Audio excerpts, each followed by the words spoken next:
Morning. Good morning. This is Arlene, And this is Grace. and you're listening to ASEAN Dailies, our daily bread and butter for you from Southeast Asia. That's right. We bring every day the news from the Southeast Asia, and then we also discuss in the morning. hmm So to start off, someone died. Someone in that has been someone that has been quite a figure in terms of the attack towards Lahad Datu, especially happened 2 years ago. I'm talking about Raja Muda Akbimuddin Kiram, brother of the late Sultan Jamalul Kiram III, who led a group of Filipinos into Sabah in Lahad Datu in 2013. He has died. And also, he was a pretty prominent figure in Sabah. And then he was around the 74 then when he passed away. And he also had led the Sultan's followers into, like you mentioned, and also in early 2013, and also engaged the Malaysian security faced its forces in standoff. The interesting part is, even though the leader had died, but apparently, according to the Sulu militants, they will still push on forward to invade the area within Lahad Datu. They want to reclaim back their ancestry ruling areas. So in a way that Malaysian security forces are definitely in need of buffing up or beefing up the area itself. And another news that requires update is about the wreckage of the AirAsia flight QZ 8501.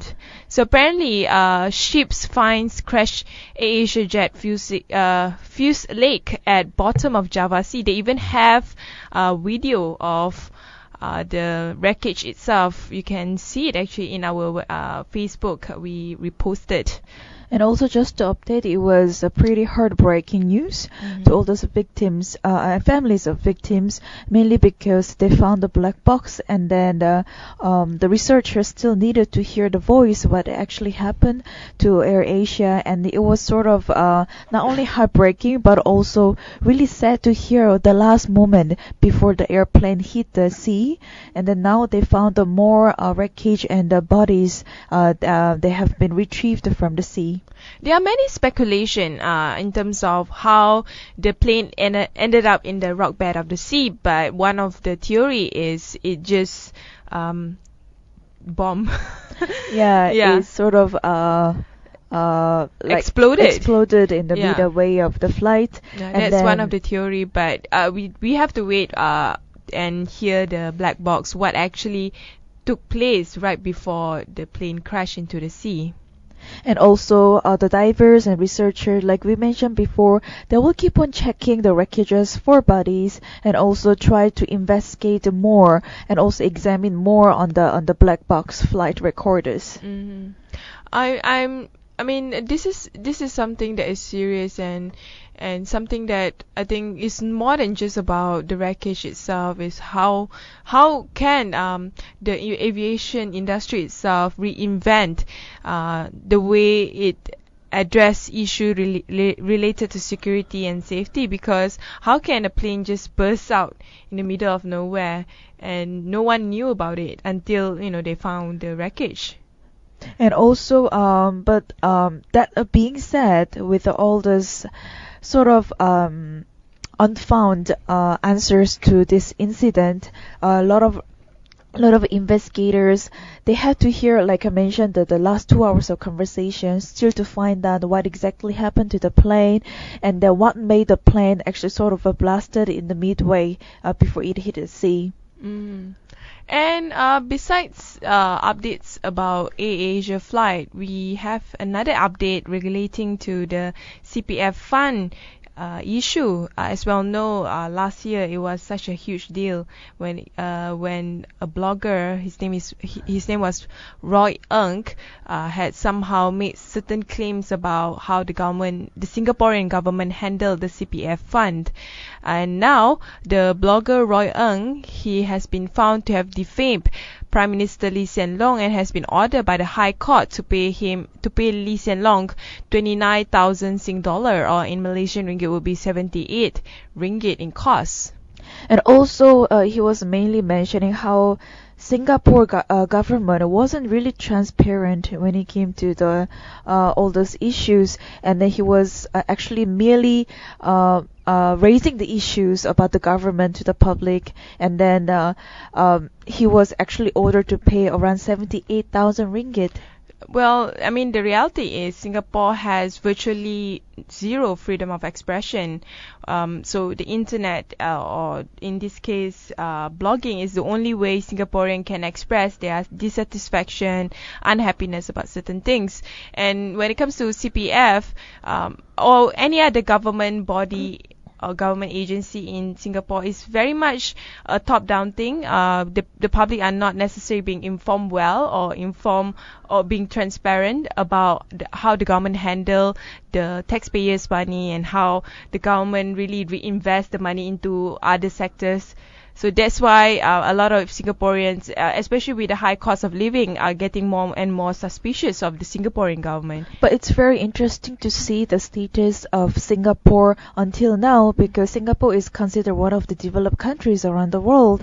But then the government has not been so transparent, and also given much information to the public, as much as public still have been making complaints about the government. So that's the very irony part in Singapore. Very ironic. And one of the area, to me personally, one of the key component of a developed nation is a trusted government. Singapore used to be a very trusted government by the Singaporeans. They give all their hopes and dreams to the Singaporean government to manage their livelihood. But nowadays, Singaporeans are definitely getting skeptical of how the government is handling a lot of their money. And Roy Eng's blog, which is called The Hard Truths, last year, May 15, he actually compared Lee to the City Harvest Church leaders persecuted for allegedly misusing 50 million Sing dollar for church funds. So what he's claiming, that the current Prime Minister of Singapore is actually being corrupted, and that's a huge deal. Definitely, I don't think Singaporean would take well with that, because over the years, Singaporean government has made corruption as one of their main enemy, and they are being known within Southeast Asia as the most corrupt-free nation. So that's why, for claiming the Prime Minister being corrupted is a huge deal. And also at the same time, to be frank, the City Harvest Church is one of the really the most huge church around the world, and it's very, very famous place. A lot of people attend there, and it's not the first time that they were actually prosecuted for misusing the huge amount of money for church funds. So all those issues have been raised by him, and also he exactly used the word money is being used misappropriated. So it is something that definitely defaming the Prime Minister in Singapore. And also he also says that because he wants to conceal the evidence of a criminal misappropriation. And but you know, the irony part of this all, even though he claimed that the Prime Minister Lee Hsien Loong was not willing to be transparent about the finances of the government and the government's investment on the GIC, government-linked company, in this case the CPF fund, because Roy Eng claimed that the government wants to conceal the evidence of the criminal misappropriation. But at the same time, the report stated that Prime Minister Lee Hsien Loong are actually ready to be cross-examined, a position that Prime Minister Lee Hsien Loong has earlier communicated to the court. In fact, what I felt really interesting about Singaporeans' approach towards addressing corruption issue is, at least in this case, it seems like even Roy Eng himself, he believed that the court has been relatively fair, and he's quite pleasant with the outcome. So in a way, if you look at a bigger picture, even though Reuters has been claiming a lot of really huge negative claims about the Prime Minister Lee, but at the same time, it seems like he's also quite confident that court will be fair and Prime Minister Lee will be confident in terms of being cross-examined in the court. So But the question here is how transparent the PM Lee will be at the court, and also at the same time, what is actually the purpose of him being present at the court? Is it to conceal the foreseen sort of conflict between the public and the government, or is it more like he really wanted to be honest about what he's been doing? I think he has to, because if he wants the government to be a trusted body for the people of Singapore, he has to be in the court to ensure that he's clean. The CPF fund is being taken care well. Maybe it's not being that transparent, but it's not being misappropriated for unnecessary funding. So is it more like a justification? Yeah, it's more like trying to be fair to the Singaporean people in a way. I think it's good that Prime Minister Lee are ready to be cross-examined, and I hope that the court will be fair towards all parties, because I mean it can be a really good example to Malaysia, especially when it comes to how government can be transparent and be honest about wanting to be transparent rather than being wishy-washy, which I think is not really good, especially in the current situation where the trust towards government in the context of Malaysia is very, very low. Anyway, we'll take a short break, and when we return, we will cross-examine more news.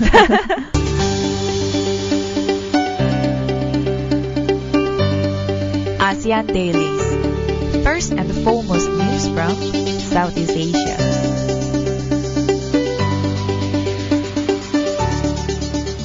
We are back again. This is Arlene. Hi, this is Grace. And of course, we are going to continue our ASEAN Daily news reading. And the first news of our second segment of the news, the ASEAN Daily, is about President or Prime Minister Hun Sen. Do you know how long he has been Prime Minister? Very, very long. For Cambodia? The period that he's been ruling is actually longer than my age, for sure. The period he has been ruling is the same age as me this year. Oh, so that confirms your age. There we go. In 1985, he actually took office as the youngest premier on January 14. And he was only 32 that time. Yeah, about my age as well. And but his rule has been marked with a lot of human rights violation, and in fact human rights groups has lambasted him as using violence, repression and corruption to keep his grip on power as he marked his 3 decades as Prime Minister. So I guess our Mahathir Mohamad is not that long, not as violent. Not that I'm complimenting, but in reality is there's just too many there's just too many like old guards as Prime Minister. I think we should, like, I mean in ASEAN they should put like a limit maximum 2 terms, following how the US do it. Perhaps they should really have a proper policies when it comes to ruling one country, not just one rules over few decades, and then people start complaining about it because one person can change over so many years, and when it comes to government power, it's another different level of story. That's the idealism about politics. A lot of people have this idea of having revolution, throwing out past regimes and all that, but they don't understand, or they don't realize the longer you are in power, the more you become like the old guards, the more you become like the people that you hated when you were younger. I'm sure like when he was younger, he was against a certain colonial power, and he was idealistic. But when you are so used to power, you get really addicted to it to the extent where you want to maintain your status quo, and that's where you start using violence towards your own people because you want them to believe in you even though they don't believe in you anymore. And definitely what Arlene you mentioned before, he's pretty well known for political usage of political violence, repression, and corruption. And definitely the country Cambodia needs urgently to reform the people's basic human rights without fear of arrest, torture, and execution. See, this is what he has done in the past. He controlled the security forces in Cambodia and even manipulated elections. This is what usually a long-term regime would do. They would try their best to ensure that democracy is a farce so that they can always be in power. And Cambodian definitely urgently needs to reform. Maybe after his demise, then maybe they can have a new election. Nowadays, the opposition in Cambodia are pretty strong in terms of voicing out their concern, and I hope that after Hun Sen, Cambodia can be one of the countries besides maybe Myanmar and all that to transform itself and strengthen its democracy. And also, when it comes to his ruling system, it definitely leads to inequality in the one nation. But my question here is, really, isn't there at least one person who did rule the country with the right mind and the right system towards the nation, and actually people did follow his system around the world? And because it's pretty obvious when one person rules the country for so many years, and then like you mentioned also, it comes with a lot of misled approaches to the public. That's when people will not be happy about one system in the nation, and that's what's happening to Cambodia. Yes, in fact, Cambodia is actually being famous for being a stable country. Stability. The funny thing about stability, it's not like a choice. Do you want stability or do you want chaos democracy? But to me personally, I think the word stability is a very dangerous word. It can be easily be misused by authoritarian regime to justify why they need to exist forever as the government of the day. In this case, Prime Minister Hun Sen has nurtured a system in which political parties is based on alliance to the ruling party, and you can see it similarly happening in Malaysia as well, in Singapore, and in a lot of countries within Southeast Asia where authoritarian regimes have been trying to exert their power regardless of whether democracy exists or not. They just want to manipulate the system to their advantage. And in addition to that, this can actually bring more frustration to Cambodians in Cambodia, of course. Actually, the Prime Minister has vowed to rule the country until he's 74. But then at the same time, the people there to progress and to see more democracy, that nation has to renew its leadership. Definitely. And besides renewing its leadership, also address the bread and butter issue, rising inequality in Cambodia. I think happening in all over Southeast Asia, especially where globalization has taken a really extreme path. Where the rich has become extremely rich, the middle class has been squeezed, while the poor, they are getting less and less crumbles on their doorstep. So, in a sense, when you have high inequality, you will end up something like the French during the French Revolution, where you will just have people revolt against you, and you do not want to have that in Southeast Asia. So the best way forward is to strengthen institution to ensure that democracy is something of a reality. So yeah, besides Cambodia, I think the whole Southeast Asia or the whole ASEAN, they need to refigure.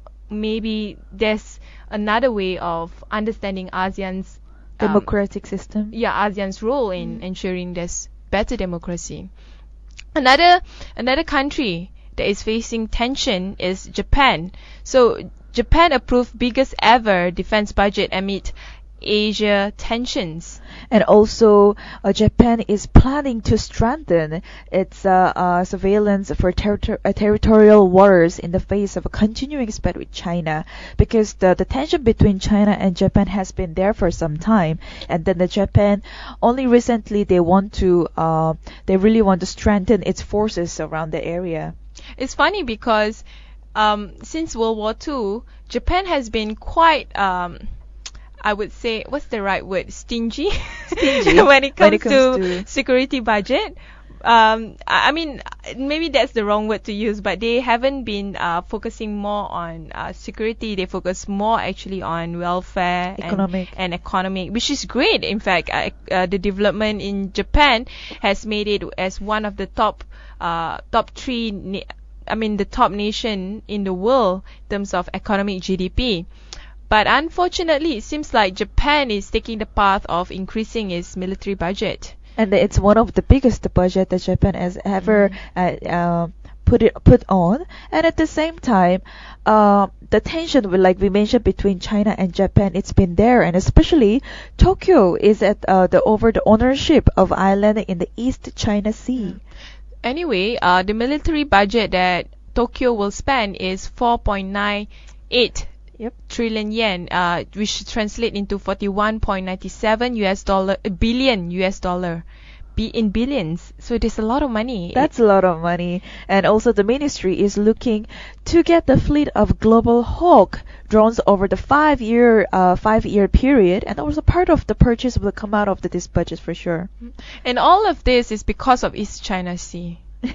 So definitely the tension is. I think the serious part of this is the tension within the South China Sea, the East China Sea, or all over waters within the China's closest territory.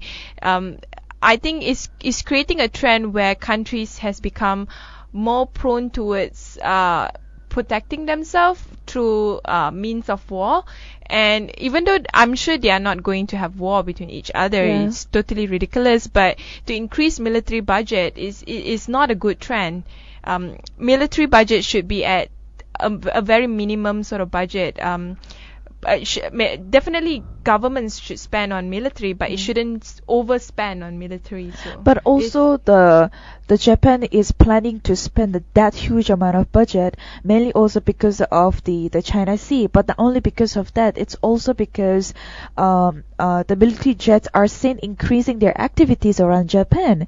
And also while North Korea is also very nearby Japan, where all those unpredictable activities such as nuclear tests and all the other program for North Korea can affect actually Japan, not only South Korea. So that's when they are planning to put more budget in the security forces. So between 2014 and 2019, we will see Japan spending more on drones, submarines, fighter jets, and amphibious vehicles in a strategic shift towards the south and the west. I am actually quite concerned about this. I mean, I give example of what it will buy. The Defense Ministry shopping list. Shopping list. Shopping list is 20 PI maritime patrol aircraft with a combined price tag of 350 billion yen. It will also and it will also buy 5 V-22 Osprey, a crossover aircraft which has the maneuverability of helicopters and the range of airplanes, along with 6 high-tech F-35A stealth fighter. And they're also looking at a fleet of Global Hawk drones over a 5-year period, and part of the purchase will come out from the budget. Also, 30 units of amphibious vehicles and 1 E-2D airborne early warning aircraft to be assigned to protect fringe area, including the Nassau Shoto Islands, which lie between East China Sea and Pacific Ocean. Wow, so Arlene, that's a huge shopping list that they have. Yeah, I'm actually quite jealous. The cash that he will be spending? Or? I'm jealous because those kind of stuff sounds very cool. It's very high-tech kind of terminology. I mean, at the same time, I can't help to admire, all these high-tech toys. But at the same time, I'm quite concerned of how China's increased power in terms of economic security and all that has caused its neighbor to buff up their military spending, and it's not healthy. In fact, it's really not healthy. But then, in fact, both China and Japan, they have met to discuss over these issues because the tension was growing. So definitely last year, around November, both of them actually had a face-to-face encounter. So perhaps it's because of that that Japan has come up with a plan to strengthen the forces there. But then, as much as the concerns are there, it's actually I would say it's actually good idea to strengthen the security forces, not only because of China, but like I mentioned, it could also be because of North Korea unpredictable all those nuclear tests and the programs. Another area that is really causing concern is Indonesia. So Indonesia, as we all know, they are going to really focus economically on their maritime. So they have their new maritime law, which in fact could threaten sustainable fisheries. This is a claim written by the Guardians. And also, in fact, just a few weeks ago, they actually blew up the Malaysian the boat in their the sea there because it was illegal mainly, and also the right policy wasn't set up. So the Indonesia, with the new president, has come up with the policy, also management system, to be able to strengthen the maritime forces there too. That sounds so cool. Blow up Malaysian boats. Yes, that's what happened. in a sarcastic way. I'm not saying that it's cool. So anyway, as you all know, the seas in Southeast Asia usually is being filled with illegal fishing by foreign vessels, which actually costs Indonesia billions of dollars each year. But the measure to stop them could actually bankrupt sustainable pool and line fisheries. So I would agree with that. I mean, as much as we are against illegal fishing, especially by foreign vessels, but at the same time, we have to think for the long term what kind of law we want to put in place, and not just simply just prevention, but also thinking of how we can improve the whole system itself, or the whole industry. Yes, and that Indonesia is the world's biggest tuna fishery, and also is one of the least regulated. So that actually creates a lot of problem because of the lesser policies and the regulations that they are having. Although it has the biggest tuna fishery, so definitely something has to be made to make the system proper and appropriated. Well, I definitely admire President Joko Widodo. Yeah. I think he's doing something right about Indonesia, and he's definitely putting his sleeves up and trying to address key economic problems, and maritime is definitely one of it. And in fact, the new law is very important because you need to revitalize the maritime status of Indonesia as the world's largest archipelagic nation by improving infrastructures, protecting local fisheries, and reducing pressure on Indonesia's marine resources. A lot of people are welcoming Indonesia's Joko Widodo's move, but at the same time, they are having a lot of concern over how the law itself will really address the issue, because the problem is the small-scale fishing businesses are unintendedly target for this law. It's like you create a law with good intention. You want to address illegal, unreported, and unregulated fishing, but at the same time, the law, when it is being implemented, it will actually threaten those small-scale businesses. And the small-scale businesses, most of them, they tend to use all traditional techniques, and then those have been actually largely replaced by all these industrial operations already. So I guess the problem is about the implementation and how the law is being constructed. Because I think the spirit of the law is really good. Definitely need to address illegal fishing, definitely.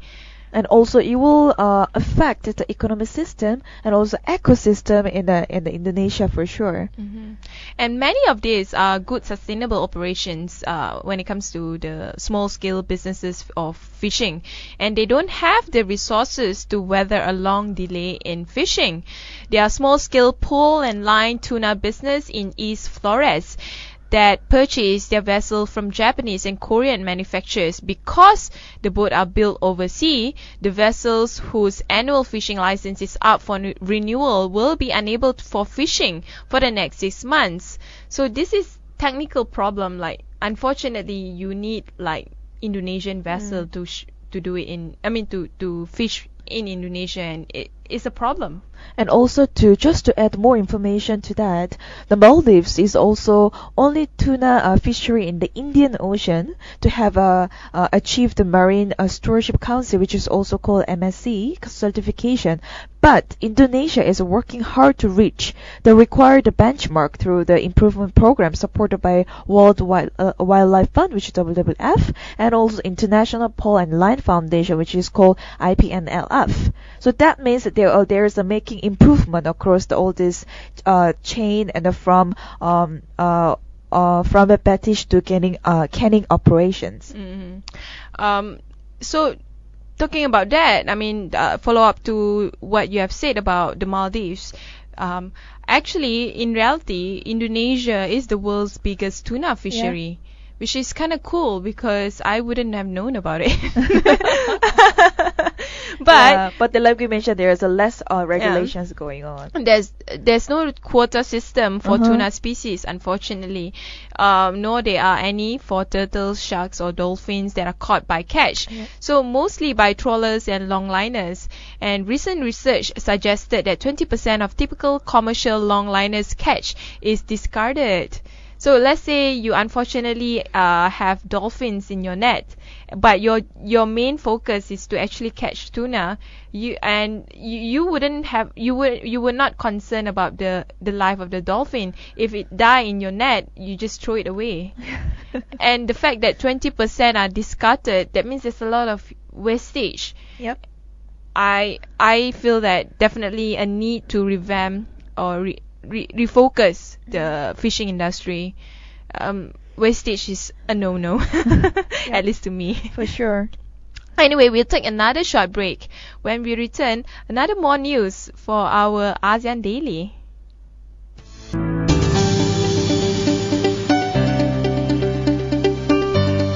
ASEAN Dailies. First and foremost news from Southeast Asia.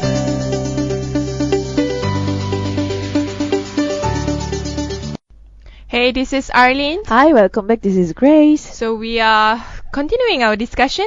So do you know that there are suggestion or proposal a few years ago that ASEAN member states are working together into establishing a visa-free travel in the region of ASEAN nation. And do you know what is it called? I have no idea. Of course we know. It's called Common Visa, Arlene. So a proposal for ASEAN Common Visa for non-ASEAN nationals, good for you, Grace. Yes, thank you. To facilitate business mobility and tourism is working on its way through official channels.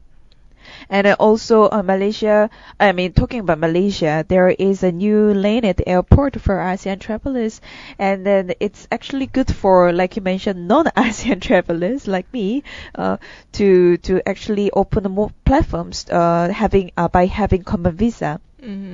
So is in a way, it's trying to improve ASEAN connectivity, which they have been talking for quite a long time, but in terms of making it a tangible outcome, is still very much a long way to go. So the ASEAN Common Visa is one of the key tangible outcome coming out from the ASEAN connectivity. Well, it will definitely take time to implement all this system. So it's been welcomed by many trade pact like the ASEAN tourism promotion chapter with India, and a lot of other countries have been looking forward to that. So I'm definitely looking forward to it too. Yeah, all of us, especially me too. So anyway, besides that, there will be zero duty perks set to boost intra-ASEAN trade. So the intra-ASEAN trade is likely to expand from the current 24% to 34%, spurred by zero duty incentive on ASEAN free trade area. And in fact, the 34% was an ideal target as intra-trades in the European Union and the North American Free Trade Agreement currently stood at around 70% there. And this is great because it will increase the intra-trade between Cambodia, Laos, Myanmar and Vietnam.